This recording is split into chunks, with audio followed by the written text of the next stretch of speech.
Devil's Workshop. In addition to the 6 basic fears, there is another evil by which people suffer.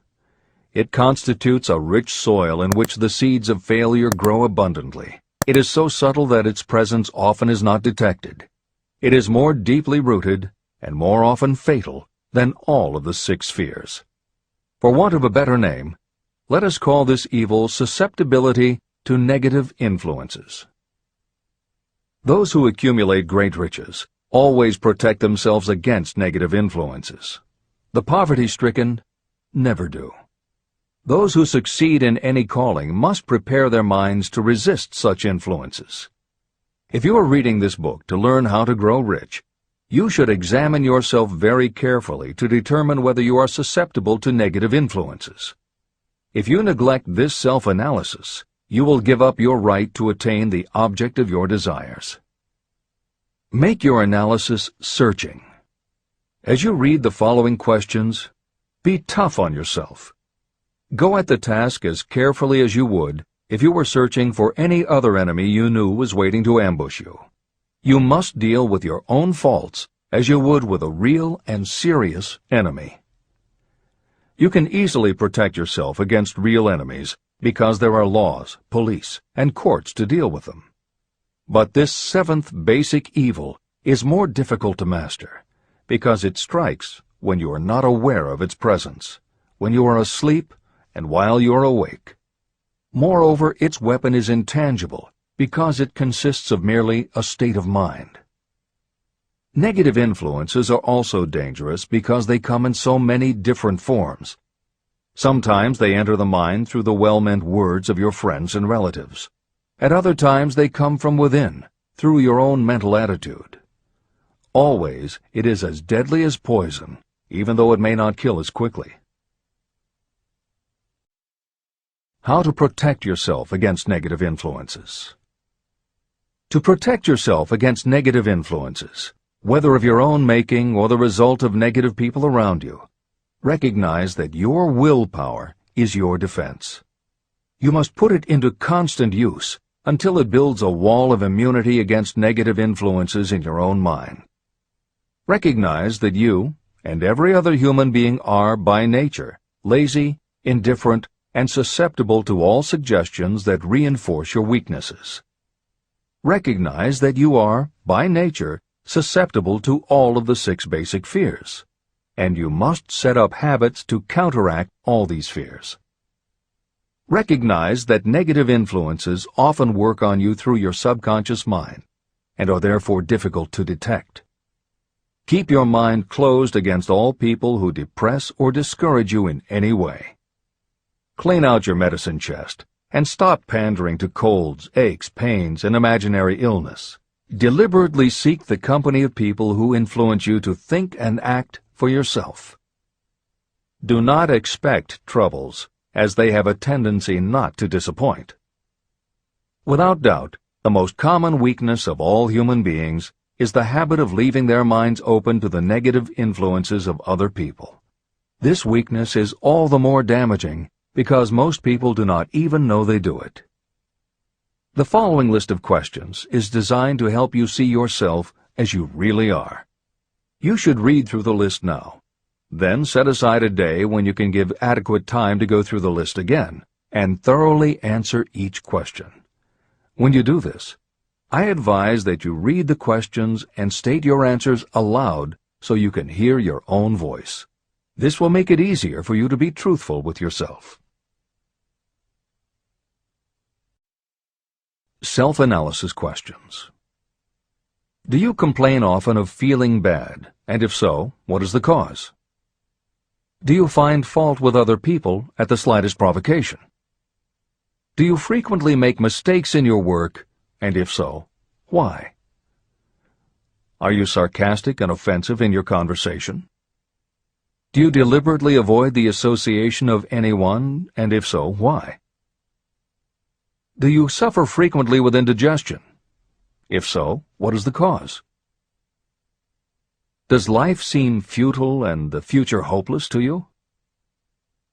Do you like your occupation? If not, why? Do you often feel self-pity? And if so, why? Are you envious of those who excel you? To which do you devote most time, thinking of success or of failure? Are you gaining or losing self-confidence as you grow older? Do you learn something of value from all mistakes? Are you permitting some relative or acquaintance to worry you? If so, why? Are you sometimes excited about life, and at other times in the depths of despondency? Who has the most inspiring influence upon you, and for what reason? Do you tolerate negative or discouraging influences that you could avoid? Are you careless of your personal appearance? If so, when and why? Have you learned how to ignore your troubles by being too busy to be annoyed by them? Would you call yourself a spineless weakling if you permitted others to do your thinking for you? How many preventable disturbances annoy you, and why do you tolerate them? Do you resort to alcohol, drugs, cigarettes, or other compulsions to quiet your nerves? If so, why do you not try willpower instead? Does anyone nag you, and if so, for what reason? Do you have a definite major purpose? And if so, what is it, and what plan do you have for achieving it? Do you suffer from any of the 6 basic fears? If so, which ones? Have you developed a method to shield yourself against the negative influence of others? Do you use autosuggestion to make your mind positive? Which do you value most, your material possessions or your privilege of controlling your own thoughts? Are you easily influenced by others against your own judgment? Has today added anything of value to your stock of knowledge or state of mind? Do you face squarely the circumstances that make you unhappy, or do you sidestep the responsibility? Do you analyze all mistakes and failures and try to profit by them, or do you take the attitude that this is not your duty? Can you name 3 of your most damaging weaknesses? What are you doing to correct them? Do you encourage other people to bring their worries to you for sympathy? Do you choose, from your daily experiences, lessons or influences that aid in your personal advancement? Does your presence have a negative influence on other people as a rule? What habits of other people annoy you most? Do you form your own opinions, or do you permit yourself to be influenced by other people? Have you learned how to create a mental state of mind with which you can shield yourself against all discouraging influences? Does your occupation inspire you with faith and hope?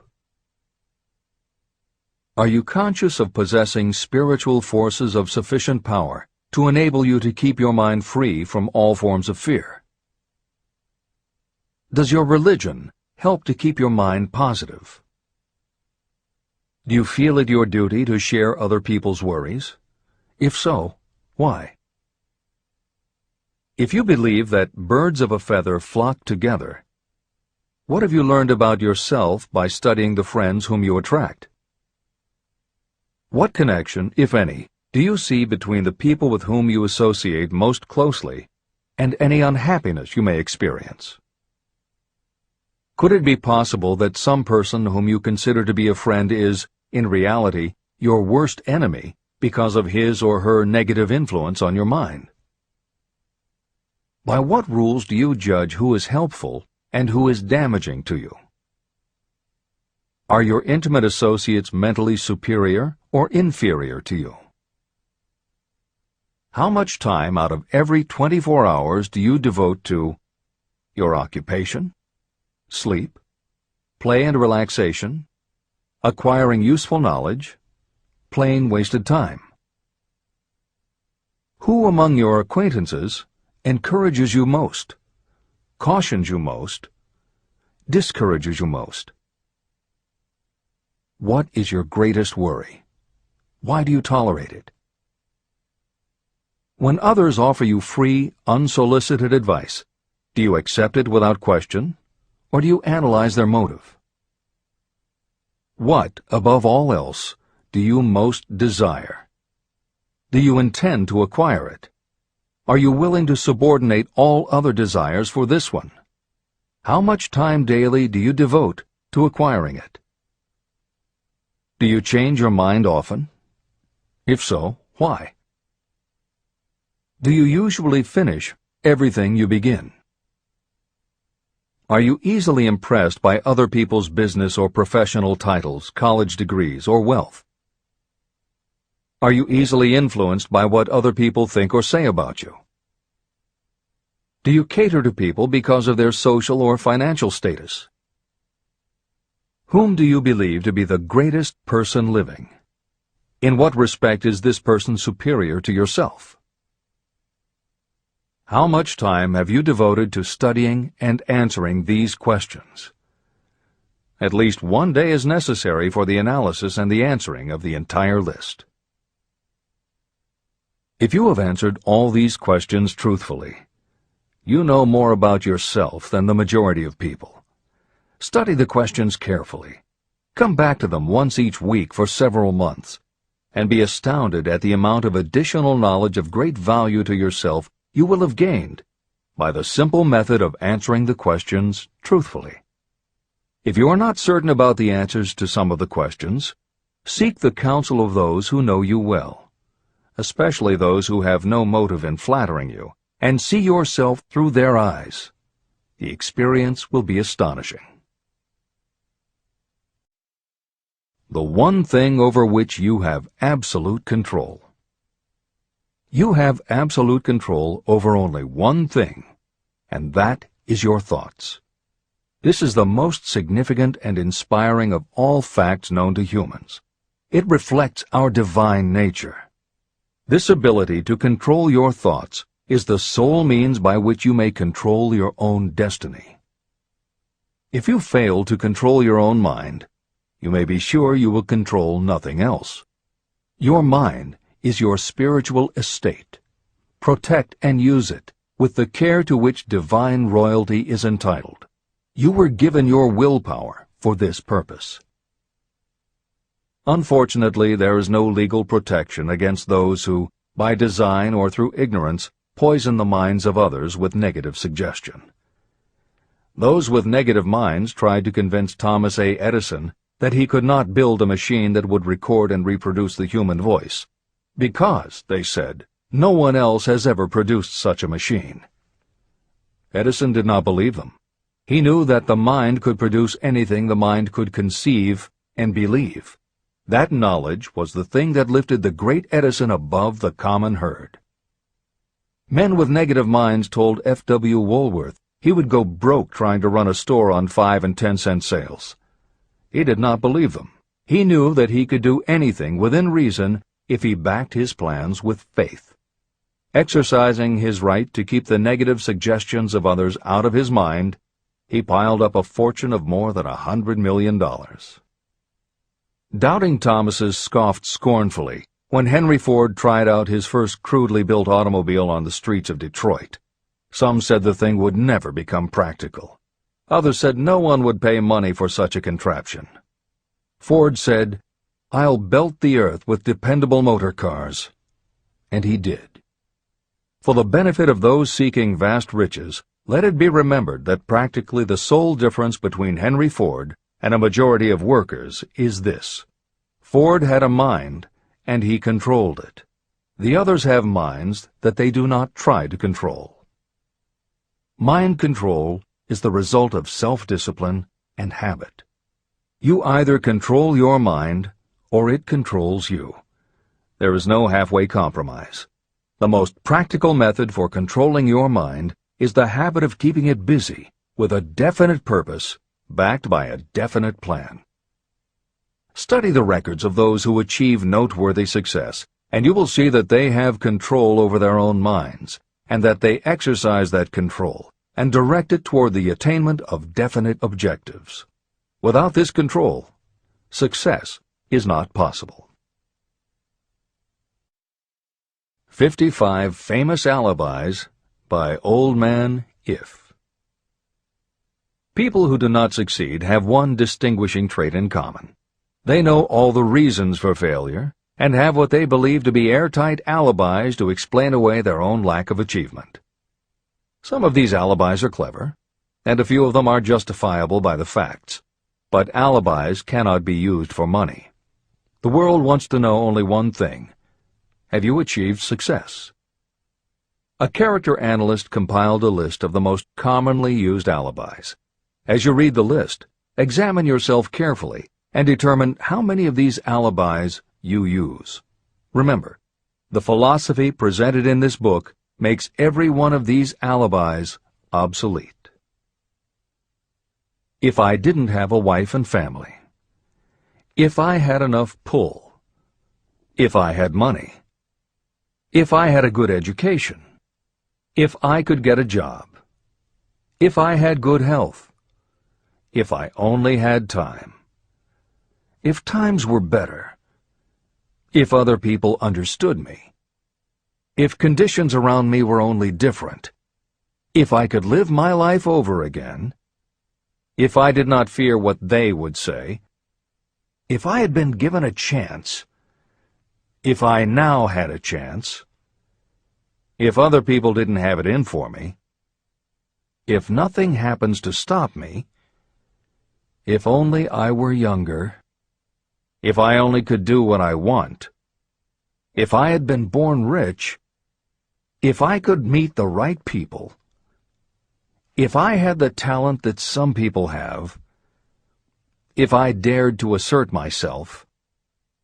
If only I had embraced past opportunities. If people didn't get on my nerves. If I didn't have to keep house and look after the children. If I could save some money. If the boss only appreciated me.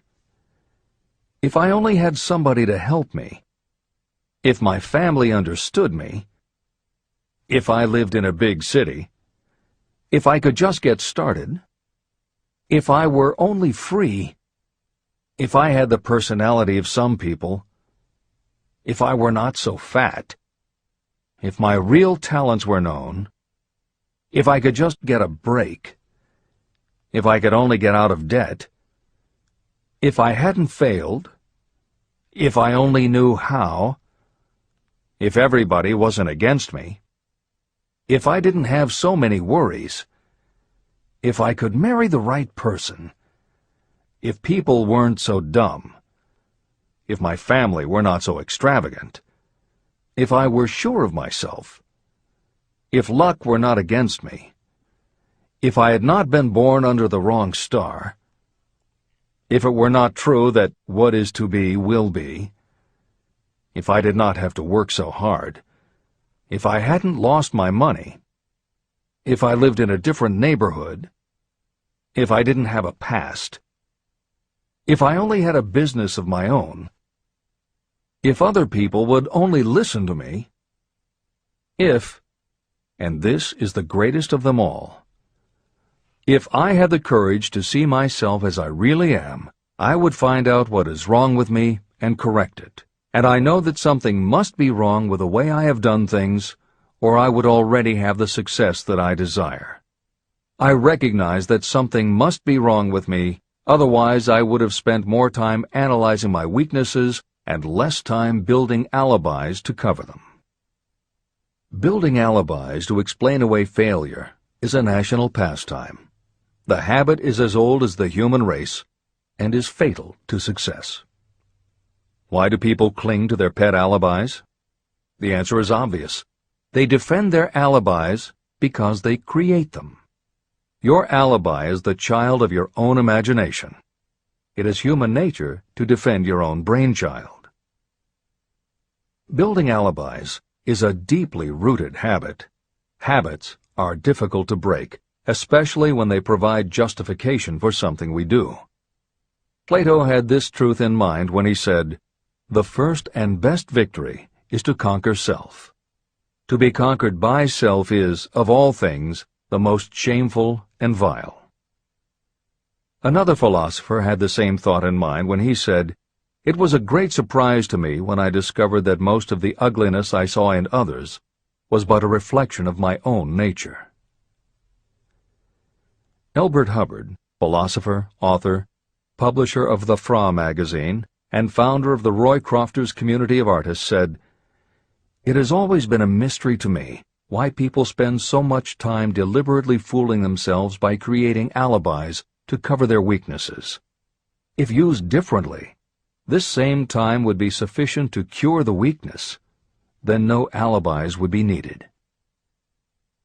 In parting, I would remind you that life is a checkerboard, and the player opposite you is time.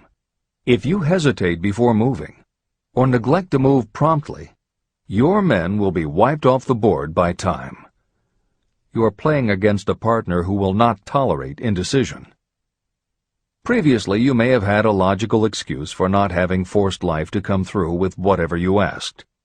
That alibi is now obsolete, because you are in possession of the master key that unlocks the door to life's riches. The master key is intangible, but it is powerful. It is the privilege of creating, in your own mind, a burning desire for a definite form of riches. There is no penalty for the use of this key, but there is a price you must pay if you do not use it. The price is failure. There is a reward of stupendous proportions if you put the key to use. It is the satisfaction that will come to you when you conquer self and force life to pay whatever is asked. The reward is worthy of your effort. Will you make the start and be convinced? "If we are related," said the immortal Emerson, "we shall meet." In closing, may I borrow his thought and say, if we are related, we have, through these pages, met.